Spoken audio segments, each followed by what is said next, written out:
Okay, we are recording. So, Adam, you got an intro ready for us? Hello, everyone, and welcome to Kids Deserve It. This is our first radio show. Todd and I are so excited.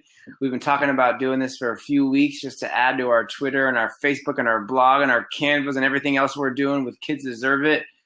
So we are here. Todd, who are you? Well, don't you have a guest to introduce our... Oh, I didn't introduce myself. I'm Adam Welcome. I'm an elementary school principal in California, the Bay Area of California. This is my 6th year in administration. Greta, get in here. My daughter really wanted to be on the show. I was going to say, we have a great intro, and where is she? Here she is. She's coming in running. Greta, welcome. She'll be 5 in April. Greta, say hello to everyone and tell everybody a little message. What do you got to say to Kids Deserve It? This is Adam and Todd here. Greta's saying this. Kids deserve it. Kids deserve it. Be awesome for kids. Great job, Greta. All right, go ahead. So I'm Todd Nesloni. I'm a principal in Texas in a town called Navasota. I'm a principal at a pre-K-5 elementary school.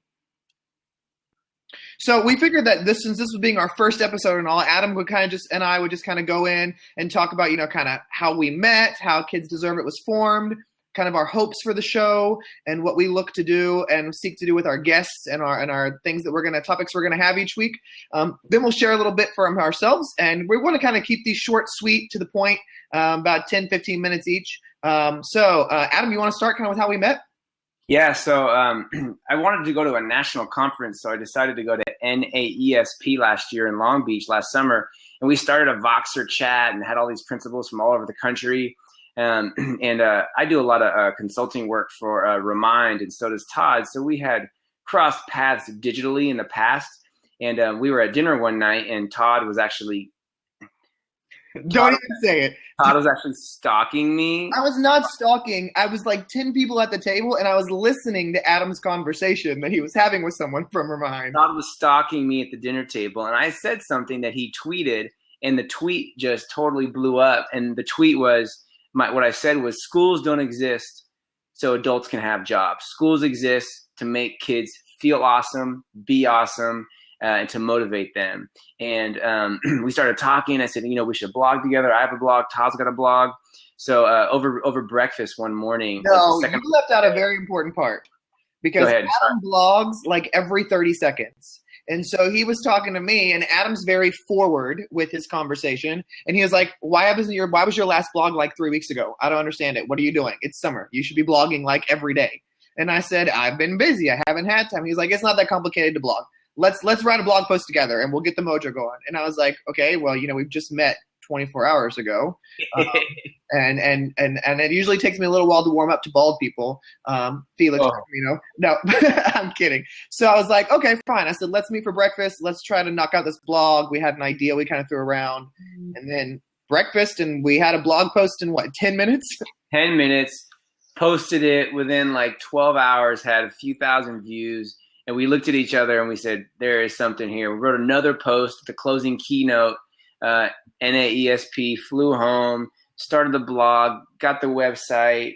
Well, and so when Adam and I were talking after we were blogging, we kind of said, you know what? We said, both Adam and I like to push the boundaries. We like to challenge conventional thinking, as it says on our Twitter profile. But more importantly, we like to eliminate excuses. We like to show that no matter where you're working, what you're doing, anything like that, there really is no excuse for not doing what's best for kids. And as Adam and I talked more and more about it, we realized that we were just completely on the same page with our beliefs and kind of what we thought about all that. And so Adam was the one who actually, I'll give him the props here, he was actually the one who coined the phrase, kids deserve it. And he was like, hey, let's just start like a Twitter account or something. And so we started a Twitter account, and then we're like, oh, we need to be blogging. We can write these co-blogs together on this place, and we can get it up and running and going. And then it just took off like crazy, and kind of just became something that we were running with it. We loved tweeting. Now we're trying to tell them, God, we're writing a book. We have a book deal. That's right. So everything led up to that, of us just having a conversation with Dave Burgess, author of Teach Like a Pirate. And we met with him and talked with him and gave him a couple chapters, and he loved it. So we have Kids Deserve It, the book, also coming out in next year. But for us, it was, we started with this idea of let's write and challenge and push people, but also encourage, and kind of bring that in there. And then we use the hashtag everywhere. And now it's exciting for us to kind of see the hashtag and how it's taken off and how people are sharing all this great advice and great ideas using the Kids Deserve It hashtag. I'll jump in real quick with a question from Talk to Jamie, who says, how do you lose the fear of blogging and getting told you shouldn't by admin? So I started blogging when I was a teacher. And Adam, I'll let you share your story too. But for me, it was terrifying to blog. I never thought I was a good writer. I didn't want to blog, but I knew I needed to get my ideas down in the spot, and I used it as more of a reflection of my week teaching, and it became the best reflection tool I've ever done. And I fell in love with it, found my voice through writing. And for me, even though admin were telling me not to do it, I was shared my story, and it started out very clinical, but became more personal the more that we jumped in there and did it. Yeah, I started a blog, and I actually sold my car years ago, and I was going to go a year without a car. So I had a bike blog, and I just loved finding little things to write about. And as a principal, video is just a great way to teach and just to get ideas. So a lot of my blog posts, a lot of our blog posts have videos, and look for the book for QR codes and links throughout the book to then deepen the conversation after you read a chapter, hopefully with your book group. But we want our kids to blog. Every 3rd through 5th grader in my school has a blog. Blogging is Common Core. Blogging is a career. You can make money on the words. You can make money on the blog. It's absolutely amazing.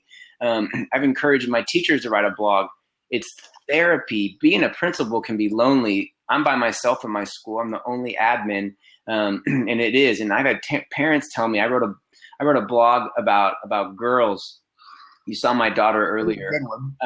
And we must promote women and girls, not just in technology. And the book Lean In by Sheryl Sandberg was a big motivation for me. And I had a parent the other day, I was talking about her daughter, and I said, I'm going to send you my blog post. You got to read this book. And she messaged me the other day, I can't put it down. I've already read 2 chapters. I only have 2 chapters left. I can't put it down. So that's how we all started. We do have more blog posts in the mix. We're really working on the book right now. We have a lot of our blog is kind of slowed down a little bit from us writing. We released a post this week, but we have some guest writers coming up, some really awesome ones. And we've got a couple of administrators, a couple of teachers. We have an Olympic gold medalist who's going to be turning in a blog post for us. And we love ideas. So if you've got a great blog post that you think would be great for our Kids Deserve It blog, tweet Adam or I, or the Kids Deserve It Twitter. We would definitely love to post some of your stuff on the blog as well. But looking at this show and kind of what it is going to exist for us, we don't really know how often we're going to do it. But we really want to bring guests on, and we want people to share, what they're passionate about. But more importantly, we want to share the honesty side of things. We want to share the struggles, the passion that's involved, the barriers that we all face, because both Adam and I know that you learn best when you see that other people are struggling with the same things you're struggling with. No matter how successful you are or how much recognition you get, we all fight these battles and have these struggles. Yeah, and just talking about it out loud, it motivates us to talk about it, motivating other leaders, because then we're going to learn from them, and then we're learning together, because we're better together when we are connected and focusing on kids. Every decision that we make better be positive for kids. It needs to involve kids. It's not about the adults. It's not about what's politically correct. If you believe it, push on it. If you need some support, contact us, tweet us, Vox us. People contact us all the time. Hey, I want to do this. Talk it through. How do I approach the situation? It's important. We have a question from Brad. We've got to take a question from Brad, because Brad is not following Brad. The top 3 unexpected ways to empower and involve kids. I actually had a meeting today, and we're going to start doing social media interns. I'm at a new school this year. I changed schools, changed districts, where we actually give kids an iPad, and they go around and take pictures, and then with me sit and tweet what's going on around campus. Talk about digital citizenship. We didn't learn to drive from a YouTube video. We learned by someone sitting there with us, talking it through, going out there and spending time. And we have to do that with kids. on a daily basis. Social media is the media, it is the news. And the more that we can do that, the better. I actually just got a grant today for 15 Spheros too. Brad, you'll be excited about that. So we got Team Sphero coming to my school, which I'm really excited about too. So, well, I think that question though, Adam, leads into kind of how we wanted to kind of close out this show. Is both Adam and I wanted to share, kind of some of the struggles that we've dealt with even this school year, but also to share a great success that we've seen in our own schools, because I'm at a new campus as well this year. That my district did some redistricting, changing of grade levels at the campuses. So I'm at a campus now. We've got about 750 kids, 90% free and reduced lunch, very high poverty rates and things like that. But Adam, I'll let you share your story first, because I think, talking about empowering kids, I think that leads really well into kind of your story. So we were thinking about this. It's kind of hard to pick one story, but something that I've done for my career is I do home visits. If I have a student who is struggling academically, socially, and with behavior, and just recently I did a home visit on a student, and they don't know that I'm coming to their house. I coordinate with the parents, and then knock, knock, knock, principal's at the door. They say, "Hey, what are you doing here?" First thing we do is we go check out their room. We clean their room. We'll do some homework together. We read. We'll read, and then we talk to the parents and bring everything together. And then the next day, the student comes up to me and says, "Mr. Welcome, why'd you come to my house?" And I said, "Because I care about you, and I want you to be successful." And he just looked at me like he could feel the love and the encouragement from me, and I just knew that I had turned the corner with him and that we really had something. And he's in middle school now, and hopefully he just knows that people do care about him, and he's got to work hard for himself too, because there are people that care. So Todd, what's your story to close it out? Well, for me, this year especially, last year my campus was only 4th and 5th grade, and all my experiences in 4th and 5th grade. But I've been when I was a teacher, I was on a pre-K-5 campus. But as an administrator last year, it was only 4th and 5th. And now that we're back to pre-K-5 because of the rezoning and stuff, and being in a district that has such a high poverty level, I've seen a lot of pain and a lot of hurt, and kids that act out in ways that are expected yet unexpected, and realizing that we have to do whatever it takes to reach a child, and how we can't ever give up on a kid. Adam and I wrote a post called "Don't Close the Door," and how you can't give up on them. You may not be able to reach them all, but you can't give up on them. And I think about a student that I have this year. He has 2 brothers at our school. And one of his brothers was just not setting a good example for him. And he started taking a lot of his brother's qualities and doing it. And he was one of our runners. And so he would like to leave campus when he wasn't happy. But it was one of those kids that I could tell what he was doing was kind of a cry for help, or a way to seek attention, or a way to say, "Hey, notice me instead of my siblings, or instead of every other kid around me." And so I took a real investment with him over the last about week and a half. And he checks in with me every single morning. We grab breakfast together. I check in with him about every hour, because that's about how long he can last in class before we have to take a walk around campus. But he has gotten to a point this last week where he came to me yesterday, unexpected, and asked me if he could read a book to me. And to me, to have a kid that acts out because they're academically they struggle, but behaviorally they also struggle, and they ask to come read a book. Nice. He didn't ask to go outside and play or to get on the iPad. He was like, "I have this book that's amazing, and can I read it with you?" Nice. And I was like, "Heck yeah!" And so he has been trying to make it a full day without getting in trouble at all. But I love today. He was almost 15 minutes from reaching his full day goal. But his goal was he wants to go out and throw a football for 15 minutes tomorrow. He chose the time. He chose the place. He has another administrator on campus that he wants to come throw it with him and me. But to me, that's one of those success stories of, this is a kid that I was sure we were not going to be able. I was like, I don't know what to do. We have tried everything. And I said, you know what? The best thing you can give a kid is to continually love on them and invest in them, because what kids that are hurting do is they try to hurt you first to see if you're going to give up on them and to see if you're going to quit. And so when I think about those kids that are angry or throw things or yell or shut down, they're doing it because most of the time they don't know how to cope any other way. And it's kind of you know what, everybody gives up on me. So if I'm really mean to you, you're going to give up on me too. And it's just that constant sticking with them to let them know, I'm not quitting. I'm not giving up. I'm here to make it through because this is what we do. And I think when you can break through those barriers and show them that your love is real for them, and even like Adam said, going to visit their house.